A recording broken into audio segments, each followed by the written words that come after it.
و الاقبال علیه. میگه نشانه این که با کل قلبت خدا رو دوست بدارید این که قدمهات به طرف خداپرستی با نشاط باشه. میگه یکی از نشانه های بازگشت دلت به سوی خدا و با تمام وجودت خدا رو دوست بداری این که تو اعمال و رفتارت نشون بده این محبت خدایی رو. و تنعم به عبادته، این نقطه خیلی مهمه. تو سلام های آخر نماز تراویح خودشو نشون میده. این میگه یکی از نشانه های با تمام قلبت بر بگردید تنعم به عبادته، این که لذت ببری با عبادت خدا، کل وجودتو شیرین بکنه. اگه دست بکشی به سینت احساس بکنید. تو سلام های آخر شیرین میشه برای مؤمنین واقعی، اونهایی که این صفت چهارمو دارن. اون لحظه‌ای که یه تعداد خسته میشن صحنه رو خالی میکنن، چه تعبیرهای دقیق. من میگم من خیلی خلاصه و مختصر نوشتم. و تنعم به عبادته، هر چی که اسم عبادت به خودش بگیره با نیت خدایی لذت ببره از کار کردن به خاطر خدا، از تلاش کردن، از کار اقتصادی کردن که زکاتش بدید، که صدقش بدید، که خیرش بکنید، که مسجدش درست بکنید، که کتابخانهش راه اندازی بکنید، که دانشگاهش بسازید، که هزینه دانشجو بدید، که افطاری برای بندگان خدا بدید.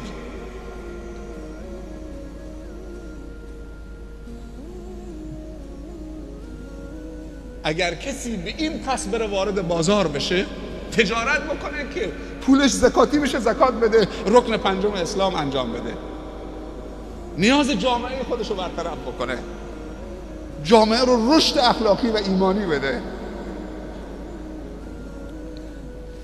اون بازار دیگه دنیا نیست، اون بازار کماله، اون بازار ایمانه، اون بازار پایگاه هدایت هست، اون بازار یک سرمایه امت اسلامی است و بازاری هم خودش یک سرمایه هست. اگر بازاری مؤمن نباشه بازار چیه؟ بازار به وجود تجار مؤمن در بازار ایمانی میشه، شکل ایمانی به خودش میگیره و پشتوانه ایمان و عقیده میشه و علم و آگاهی و معرفت در جامعه میشه. ما خیلی باید به بازاری همون احترام قائل باشیم، خصوصا به بازاری های جوان و مؤمن و خیر.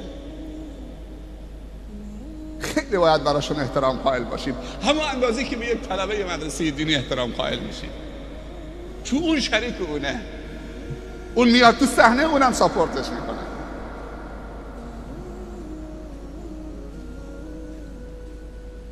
داره تعقیب میکنه. مشهور است که حضرت علی رضی الله عنه یه روز آهی کشید. حضرت علی کسی نبوده که به خاطر دنیا آه بکشه، کسی بوده که دنیا رو ستلاقه کرده، یا دنیا غری غیری فانی طلقتک ثلاثا، برو کسی دیگه رو فریب بده، تو دارالغروری. آهی کشید، گفت آه از طول سفر و کمی زاد و توشه و تنهایی در این سفر. آه از طول سفر، 1000 تا منزل بعد از مرگ، هر منزلی 1000 سال. خدا میداند چطوریه. 1000 تا منزل، هر منزل 1000 سال بعد از مردن شروع میشه. خدا میدونه چقدر این سالهای بعد از مرگ طول داره، به اندازه 360 روز ماست یا طور دیگه است. آه از طول سفر و تنهایی در سفر و کمی زاد و توشه. این حضرت علی داره میگه، یکی از عشره مبشره به بهشت. من و تو چی بگیم؟ 2 رکعت نماز میخونیم خاصی میشیم، بعدم که نمازمون هم خوندیم صف خالی کردیم اونجا تو مسجد داریم ولول میکنیم، سر صدا میکنیم. آدمای بزرگ نمیدونم این حرفا تمام میشه تمام نمیشه، کی میخواد تمام بشه. خب بری برو، حرف نزن، بذار اینا نماز بکنن.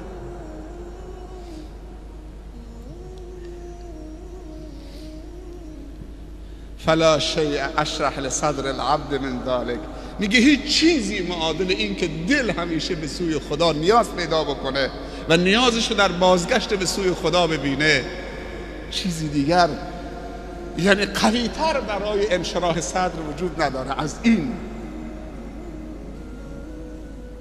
حالت خودتون الان نگاه بکنید،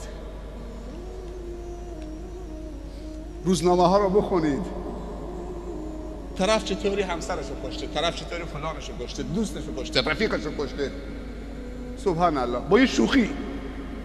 همین 2-3 روز پیش تو شب‌های رمضان رو سر مسابقات والیبال داخل روستای اطراف گچین، حالا دیمیلی بوده گچین بوده، با خنجر میزنه پشت یه نفر رو میکشه در جا.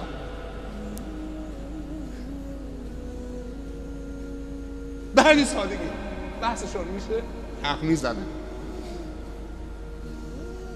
این دل اگر ترس خدا درش باشه، آیا نیاز ما قبل است؟ باور کن تا آخر عمر پریشانت میکنه. فرار کردن، امروزی که عزیزان میگو فرار کردن، کجا رفتن؟ چند نفرم تو بیمارستانن، کجا رفتن فرار کردن؟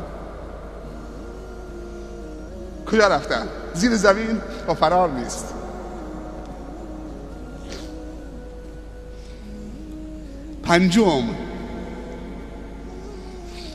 پنجم هم مثلش 4، دوام ذکری علی کل حال و فی کل موطن، مداومت داشتن بر ذکر خدا، یاد خدا هر کجا که هستی. تو خانه میخوای بری بسم الله، از خانه میخوای بری بیرون بسم الله توکلت علی الله لا حول ولا قوة الا بالله.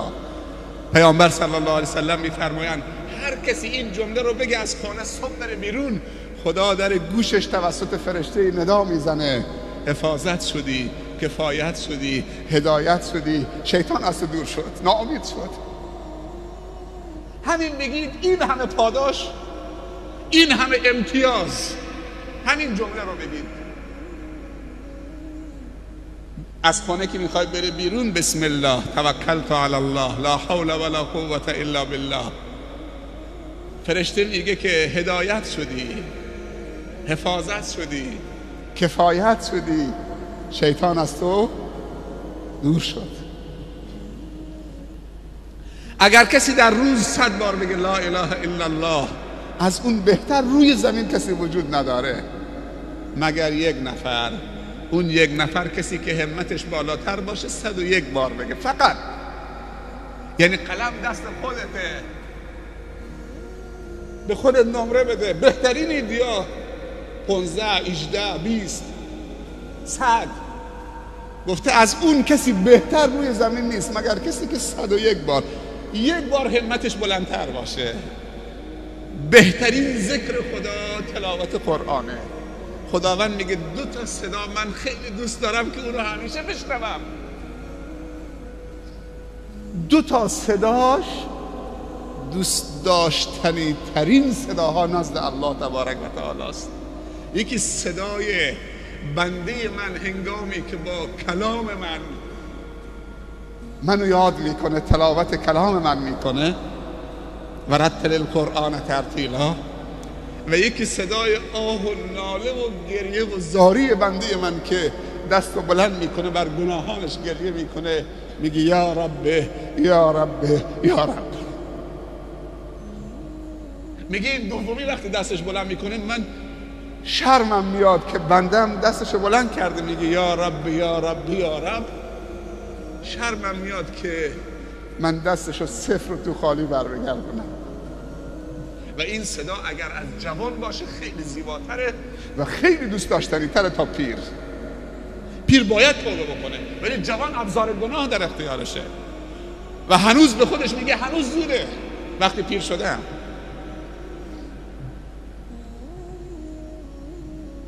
شما میدونید چند تا پیرمرد از بالای 40 سال به بعد واجب الحج، نه عمره ها، واجب الحج تو همین سوره خودمون داریم که نرفتن. واجب الحج حج 1 میلیون تومان، 1,500,000 تومان، 2 میلیون تومان. پول دبی دارن برن 15 روز، پول حج ندارن. پول دبی خانوادگی دارن، 6 نفر 5 نفر میره 15 روز برمیگرده. پول شمال چرخیدن و نمیدونم تهران و چالوس رفتن و نمیدونم جاهای دیگه داره. یکی از ذکرهای بزرگ خداوند حجه. هر چیزی که تو رو به خدا وصل بکنه و تو رو به خدا نزدیک بکنه ذکر خداست. بعضی فکر میکنن که ذکر خدا یعنی این، تسبیح دستت بگیری الله الله الله الله، بعد به جایی میرسی که دیگه اللهشو فراموش میکنه، مثل صوفی ها هو هو هو هو.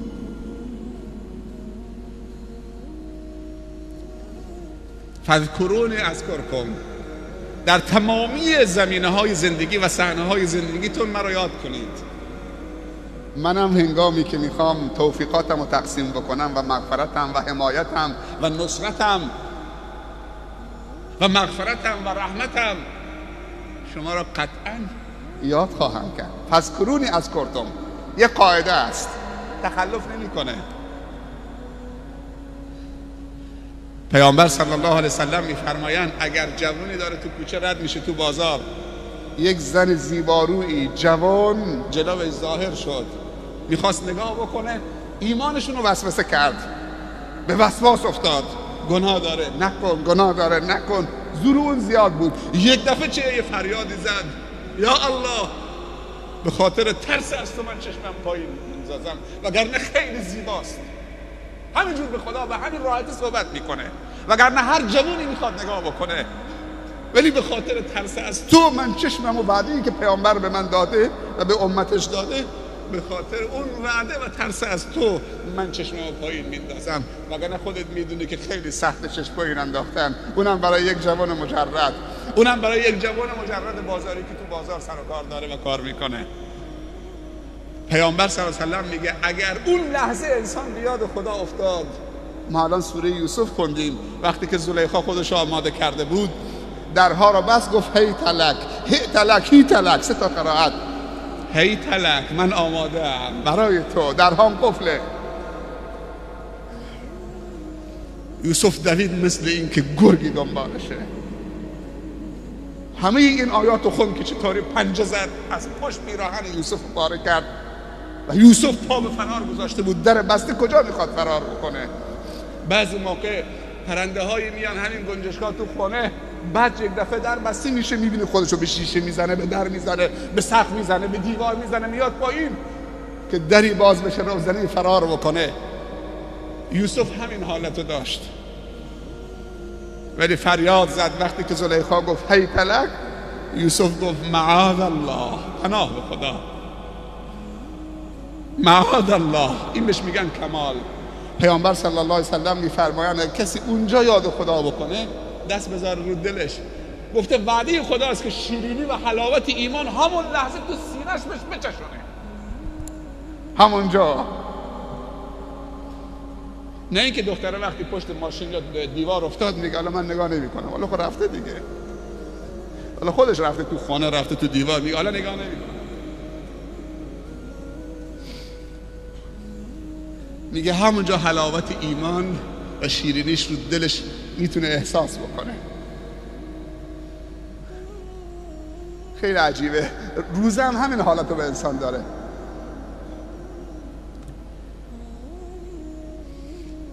بعضی موقع دوستان زنگ میزنن فلانی 1 دقیقه از اذان گذشته بود من نفهمیدم آب خوردم تو سحر، حالا چی میشه؟ چی میشه به نظر شما؟ بابش میگی تو فراموش کردی، اذان نشنیدی، نگاه ساعت نکردی، مشکلی نیست، خدا میبخشه. میگه چی کار کنم؟ یعنی خدا میبخشه؟ تو سر این جوان بزن، خرما دستشه، هنگام غروب نشسته، رطب تو دستشه، آب خوراک هم گذاشته، شربت هم گذاشته، سرش بزن نمیخوره.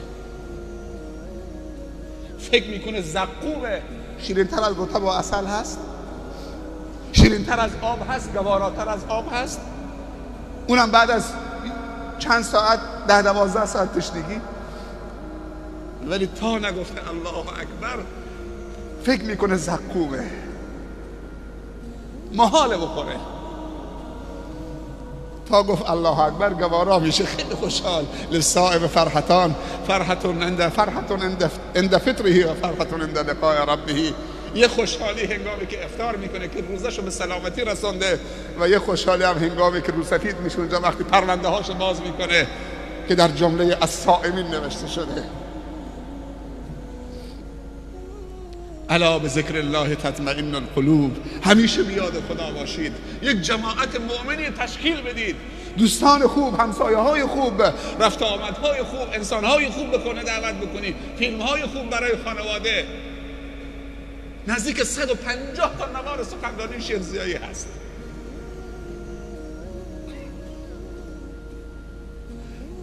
من بعد از این دیگه تمامش میکنم و یه خاطره از یکی از دوستان شیخ ضیایی رحمت الله علیه. انسان وقتی مبارک میشه با خدا میشه چه میشه؟ میگه که زمانی که شیخ زندان بوده در تهران، دیگه یک شب منو بردن سوار ماشین کردن تو اوین.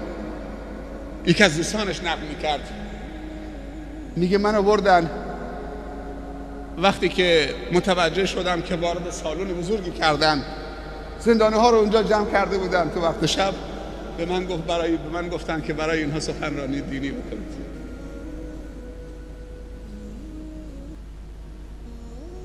برای اینها سخنرانی بکنید.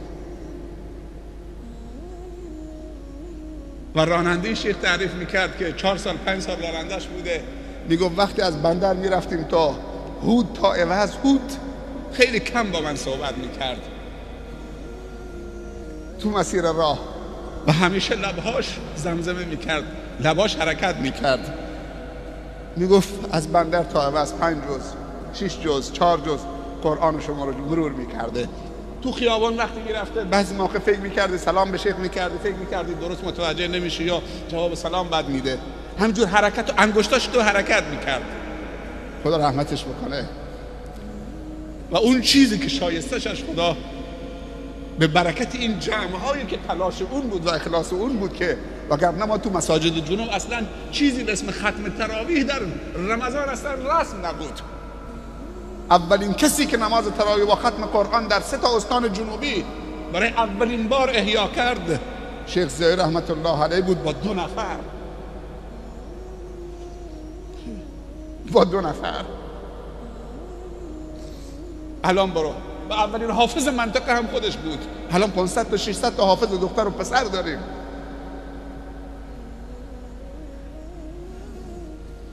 میگم همینجور که میرفت اون کوچه، یه انگشتاش حرکت میکرده، قرآنش مراجعه میکرده. همیشه با ذکر خدا، همیشه با یاد خدا. یه جمع مومنی برای خودتون. اگر شیطان جوانی رو گول زده، شراب خورده، دوستان نابابی داشته، اونو وادار کردن تو جمع قرار گرفته، از روی دوستانش خارج نشده، این رمضان تصمیم میگیره که نه به اونها بگه، با قدرت به اونها نه بگه. حتی اگر بگن دوستی من به هم میخوره، او به هم بخوره. من دیگه راهمو پیدا کردم. و رو دوستانش تلاش بکنه. یکی از دوستان در دبی به من میگفت که خیلی دوستان منو به خلافهای متعدد و بی نهایت خلافهای زشتی کشاندن. دوستان ناباب، پدرم فرستاده بود که من برم اونجا کار بکنم، رزق روزی بیارم، ولی اونجا در دام دوستان ناباب افتادم. تا اینکه بعد از چند سال خدا برای من توسط یک نواری که یکی از علما صحبت کرده بود هدایت نوشت و منقلب شدم. به خودم میگفتم دوباره من میتونم خوب بشم، و خوب شدم. و تلاش کردم. تلاشش چی بود؟ که انتقام از اونا بگیرم، بکشمشون که منو منحرف کردن؟ نه، میگه تلاش میکردم که اونها منو گمراه کرده بودن، دوباره خدا منو هدایت کرد. تلاش میکردم که یکی هر مدتی یکی از اونها رو برم طرفش، CD براش تکثیر بکنم، بدم، نوار بدم، شاید هم پرت بکنه، ولی دلم دیگه طاقت نمیداد که اونها رو رها بکنم. اونها همه من رو گمراه کردن. من دیگه بعد از اینکه هدایت شدم تلاش میکردم که اون دوستانم رو نجات بدم. با هم پیک میزدیم، با هم کار خلاف میکردیم. حالا خدا منو هدایت کرده، حالا باید تلاش بکنم که اونها رو بر بگردونم به آغوش خداوند. و آیه های آخر سوره یوسف، اعتراف برادران یوسف رو شنیدید. برادران یوسف اعتراف کردن وقتی که سخاوت یوسف را دیدن که چطوری اونها رو شناخت و بعد سوال برادرش کرد. اون برادری که نجاتش داد، کمکش میکرد، میگفت نه نندازیدش تو چاه بنیامین. و جریان مفصلش خودتون میدونید. بعد که خودشو معرفی کرد، برادرانش گفتن شما یوسف هستید؟ گفت بله من یوسف هستم و اینم برادرم بنیامین هست.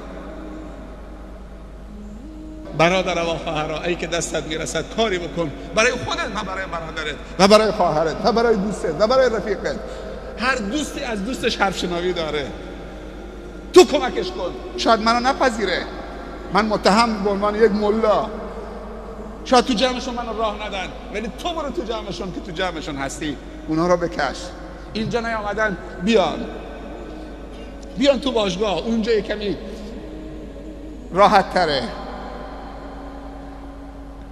خداوند به همه شما جزای خیر عنایت بفرمایند و در همه امورات زندگیتون خاتمه به خیر بشید و هدایت کامل نصیب بفرمایند و علم نافع و مفید.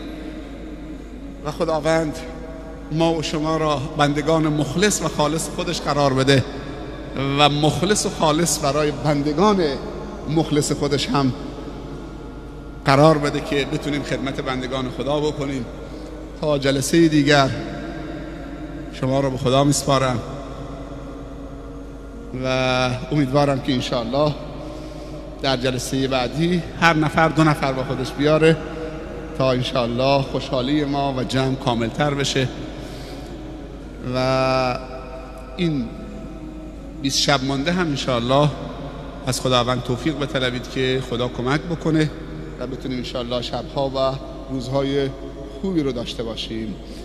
ربنا ظلمنا انفسنا و ان لم تغفر لنا و ترحمنا لنكونن من الخاسرین. سبحان ربك رب العزة عما يصفون و سلام علی المرسلین و الحمد لله رب العالمین. شیرینی هم تدارک دیدن، دهنتون شیرین بکنید، شیرین کام دنیا و آخرت باشید. اجماع یک صلوات محمدی قرار خط بفرمایید. صلوات باشید. دست هم دیگر بگیرید، یه لبخند هم بزنید، دیگر حلال بکنید. جزاکم الله خیر. دست هم بگیرید.